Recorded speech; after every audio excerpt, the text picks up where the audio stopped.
Hello, this is Todd Luck, and I am very pleased to be bringing you a non-spoiler review of Masters of the Universe Revelation Part 2.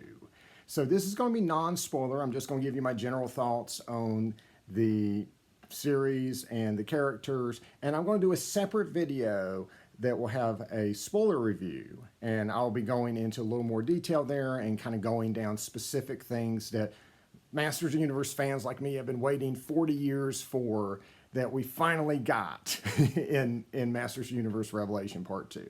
But this will be non-spoiler.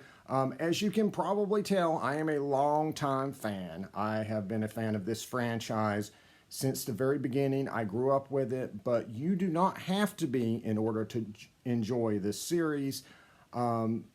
Revelation is a new version of Masters of the Universe. It is very heavily inspired by the old Filmation cartoon from the 80s, but it also incorporates things from the toy line and the mini comics and the storybooks and the movie and the 2000X cartoon, and it just combines it all into kind of this an ultimate version of Masters of the Universe. There's no, one ultimate way to kind of remix all that, but this is a version of it that just pays tribute to everything that's been done with this franchise in the last 4 decades.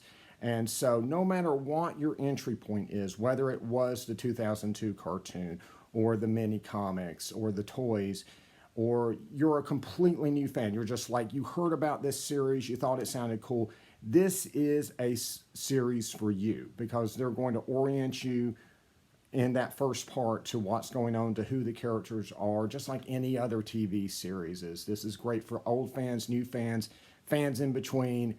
This is a fantastic, well-written series. So Revelation is a 10-episode series that's divided into 2 parts. It's only divided into 2 parts basically to make people like me subscribe to Netflix for an extra month to see the last 5 episodes. But hey, it worked. So everything I said about Part 1 in my review of that is true of Part 2. So we've got a phenomenal showrunner and the extraordinarily talented Kevin Smith, who has an incredibly talented staple of writers who are writing most of the episodes. We've got incredible animation by Powerhouse, who just really brings a lot of ideas and energy of their own into it. We've got a legendary voice cast with Mark Hamill as Skeletor, Sarah Michelle Gellar as Teela, and all kinds of other well-known actors and actresses.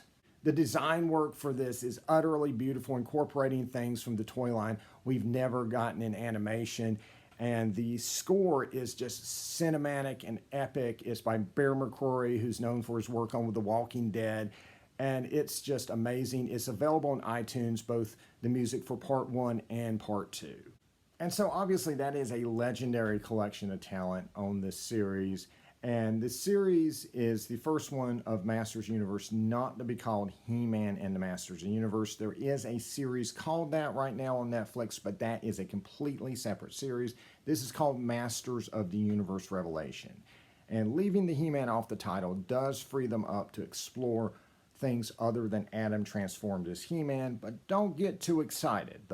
It's still focused on Adam/He-Man, Teela, Man-at-Arms, and Orko on the hero's side, with a new character named Andra introduced as a supporting character. And then on the villain side, it's mainly Skeletor, Evil-Lyn, and Beastman. Your usual suspects like Triclops and Merman were dealt with in Part 1. But it is your usual suspects that you've been used to seeing in animation, and it's not really there to explore or introduce too many new characters. Though we did get Scareglow in Part 1, who had almost an entire episode, which was really awesome. And so the story here, as you can see in the trailer for Part 1, there was a cataclysmic battle between He-Man and Skeletor at Castle Grayskull.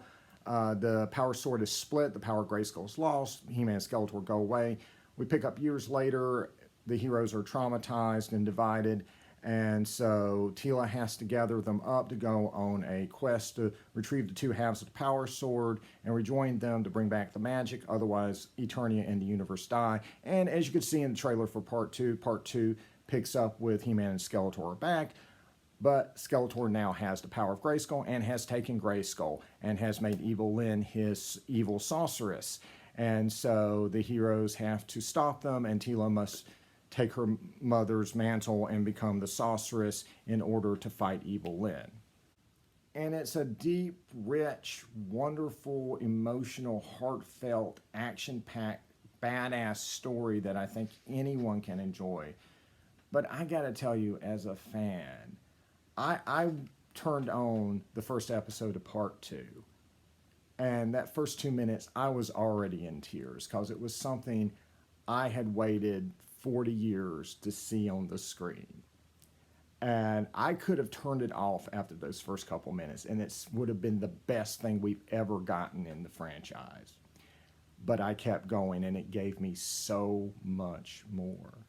For those of you who aren't familiar with the franchise, we've always had great animated series, but Filmation, the one in the 80s, was episodic in nature. So it would set up stuff or tease stuff, but it could never actually go through with it, right?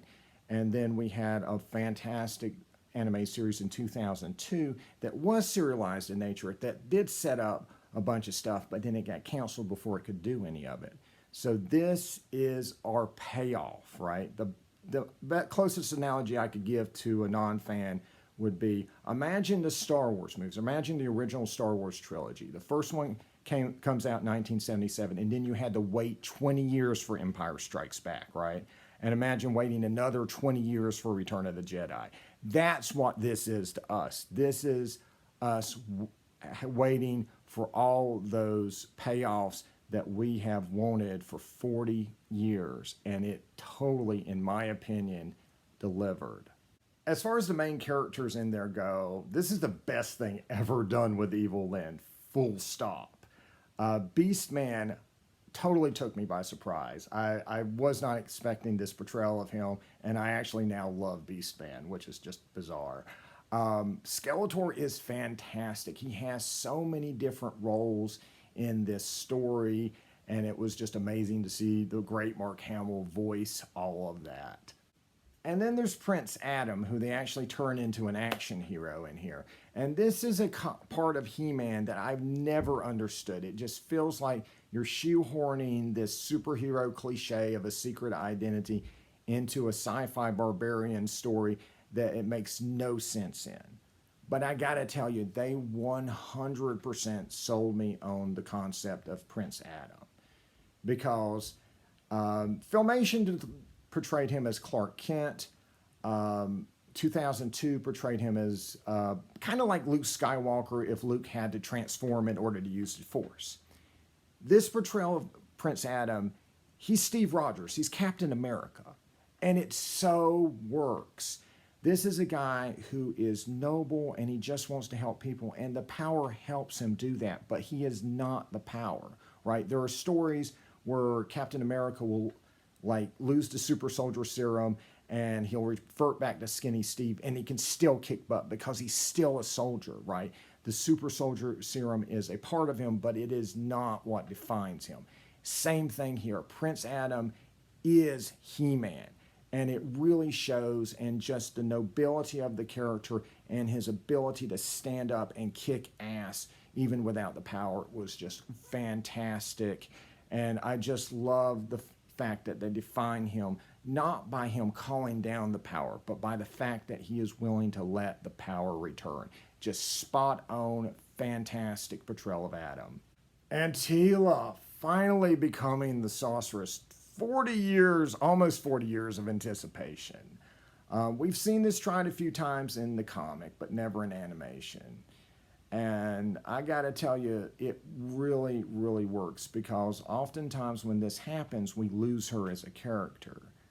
But I think the triumph of this series is that no matter what happens to Teela, you know, she could be cynical, she could be on her own, she could be with the others, she could be a warrior, she could be a sorceress. She's always Teela. She is always the same character. She's always capable of love. She's always capable of friendship. She's always fighting for what's right and fighting to protect others, because that is at the core of her character, and they never ever forget it. And I am super, super down with what they did with her as a sorceress. And I'm super looking forward to her in season 2, if there is one.